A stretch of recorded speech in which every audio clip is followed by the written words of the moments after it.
जय श्री राम। मित्रों, गुरु के आशीर्वाद से राजा दशरथ ने पुत्रेष्ठ यज्ञ किया। अग्निदेव अपने शुभ हाथों में यज्ञ में से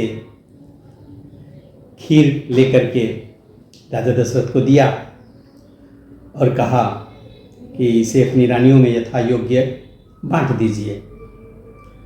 अब इसी क्रम में आगे देखते हैं और क्या होता है। तब अदृश्य भये पावक सकल सबहि समुझाई, परमानंद मगन नृप हर्षन हृदय समाये। उसके बाद अग्निदेव सारी सभा को समझाकर अंतर ध्यान हो गए। राजा परमानंद में मग्न हो गए। उनके हृदय में हर्ष समाता ही नहीं था। तब ही राय प्रिय नारी बोलाई, कौशल्यादि तहाँ चली आई। अर्ध भाग कौशल्य ही दीन्हा, उभय भाग आधे कर कीन्हा। उसी समय राजा ने अपनी प्यारी पत्नियों को बुलाया। कौशल्या आदि सब रानियां वहां चली आईं। राजा ने पायस का आधा भाग कौशल्या को दिया और शेष आधे के 2 भाग किए।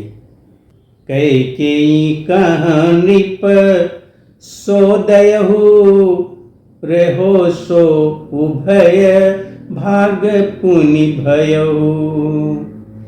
कौशल्या कैकेयी हाथ धरी, हृदय सुमित्री मन प्रसन्न करी। वह उनमें से 1 भाग राजा ने कैकेयी को दिया। शेष जो बचा उसके फिर 2 भाग हुए। राजा ने उनको कौशल्या और कैकेयी के हाथ पर रखकर, अर्थात उनकी अनुमति लेकर और इस प्रकार उनका मन प्रसन्न करके सुमित्रा को दिया। यही विधि गर्भ सहित सब नारी, भई हृदय हर्षित सुख भारी। जा दिन ते हरि गर्भ ही आए, सकल लोक सुख संपत्ति छाए। इस प्रकार सब स्त्रियां गर्भवती हुईं। वे हृदय में बहुत हर्षित हुईं। उन्हें बड़ा सुख मिला। फिर जिस दिन से वह श्रीहरि लीला से ही गर्भ में आए, सब लोगों में सुख और संपत्ति छा गई। मंदिर मह सब राज ही रानी, शोभाशील तेज की खानी। सुख जुत कछुक काल चली गयऊ, चहि प्रभु प्रगट सो अवसर भयऊ। शोभाशील और तेज की खान बनी हुई सब रानियां महल में सुशोभित हुई। इस प्रकार कुछ समय सुखपूर्वक बीता और वह अवसर आ गया जिसमें प्रभु को प्रकट होना था। जोग लगन ग्रह बार तिथि, सकल भये अनुकूल। चरयरु अचर हर्ष जुत, राम जन्म सुख मूल। योग लग्न ग्रह वार और तिथि सभी अनुकूल हो गए। जड़ और चेतन सब हर्ष से भर गए, क्योंकि श्री रामचंद्र जी का जन्म सुख का मूल है।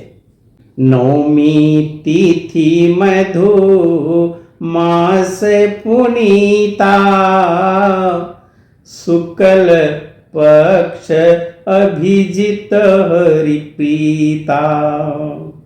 मध्य दिवस अति शीतन घामा, पावन काल लोक विश्रामा। पवित्र चैत्र का महीना था। नवमी तिथि थी।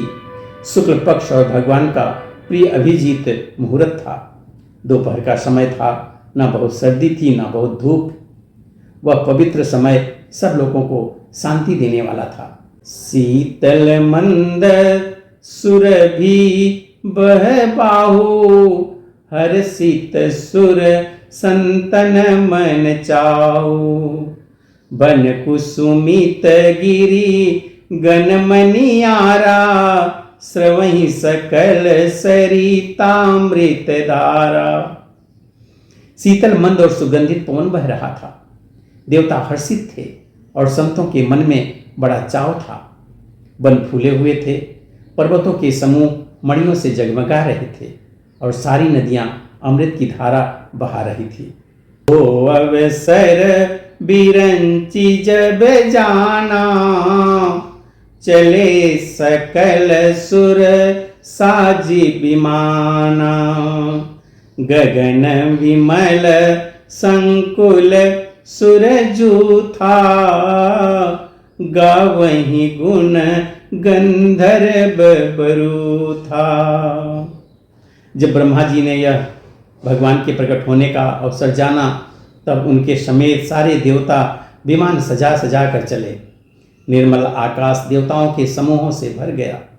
गंधर्वों के दल गुणों का गान करने लगे। बरसहीं सुमन सुअंजुली साजी, गह गही गगन दुंदुभी बाजी। स्तुति करही नाग मुनि देवा, बहुविधि लावही निज निज सेवा।